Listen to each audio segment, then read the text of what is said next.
Today, we're not just gonna tell a horror story, we're gonna take one apart piece by piece. We're breaking down the threshold of Daniel Moore to really see how it builds such an incredible sense of dread with just a few simple and honestly terrifying ideas. So let's just jump right in with the opening line. What a hook, right? This isn't just starting a story, it's dropping an immediate, undeniable paradox in your lap. It's a statement of fact that just makes no logical sense, and right from the get-go, it plants this little seed of wrongness that just pulls you in. Now, to really get why this door is so creepy, we first have to understand the world it's about to crash into. The author is smart. They spent a good bit of time setting up this totally ordinary, predictable baseline for our main character, Daniel Moore. And this, right here, this is the key. The sheer boredom of his life.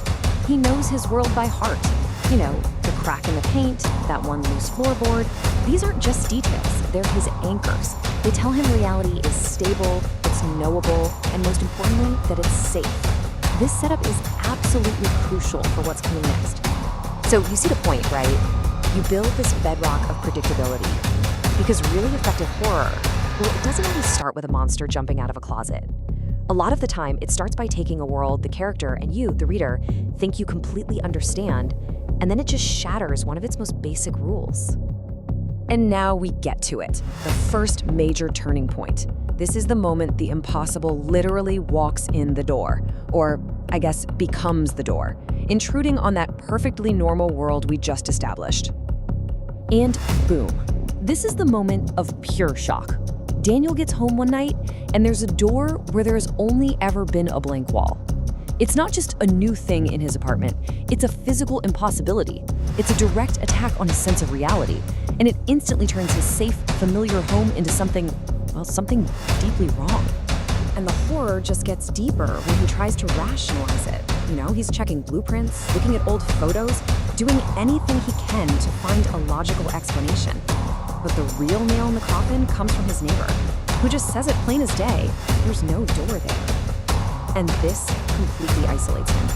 See, the door isn't just an anomaly, it's his anomaly. It's only for him. So after a night of just pure terror and confusion, his curiosity gets the better of him.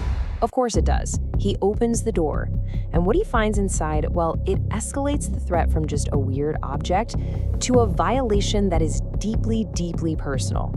He steps through into this small, cold, dimly lit room. There's nothing in it. No furniture, no windows, just walls that are absolutely covered, top to bottom, with photographs. And right here, this is where the first real layer of horror peels back. This isn't some forgotten closet. This impossible room is entirely obsessively focused on him. I mean, look at this. The photos show a complete invasion of his life. And we're not talking about party pictures. These are his most private, vulnerable moments. Sleeping, crying alone, things nobody else should ever have seen. It means he's been watched, constantly, for a very, very long time.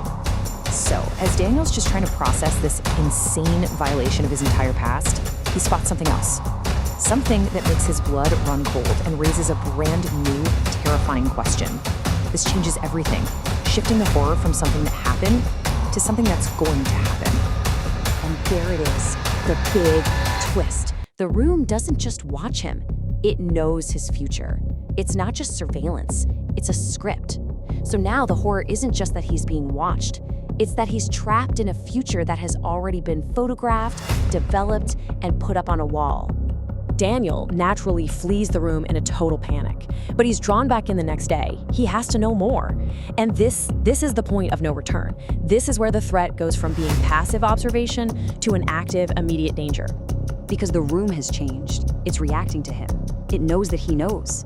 In the center of the room, there's a table that wasn't there before, and on it is a single brand new photograph. The photo is of him in the hallway right now, staring at the very door he just walked through. It was taken from behind him. That means the watcher isn't in the past or the future anymore. It's present, it's here, it is right behind him. So of course he spins around expecting to see someone, anyone, but there's nothing there. The hallway is empty. And that is just a horrifying paradox, isn't it? He has absolute proof of a presence without the presence itself. The watcher can see him, he can't see it. And then the trap is sprung. This unseen thing is now acting on the world. The door starts to close by itself. Observation time is over. The action has begun, and Daniel realizes he has to run for his life. Daniel barely makes it. He throws himself through the doorway just as it slams shut and vanishes completely.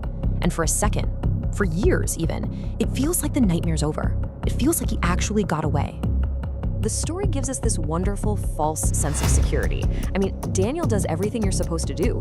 He escapes, he moves out, he lets years pass, he puts all this distance between himself and the trauma. And the story lets us, the audience, relax. We think, okay, he's safe. But then you get these final lines, and they are just a devastating blow. The door was never tied to the apartment. It was tied to him.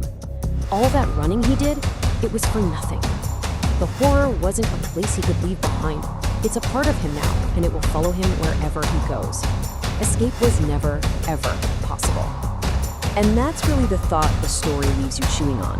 It shows that the most effective, the most lasting kind of horror isn't something external you can run from. It's something that gets inside you and becomes a permanent part of who you are. It's a door you can never truly close.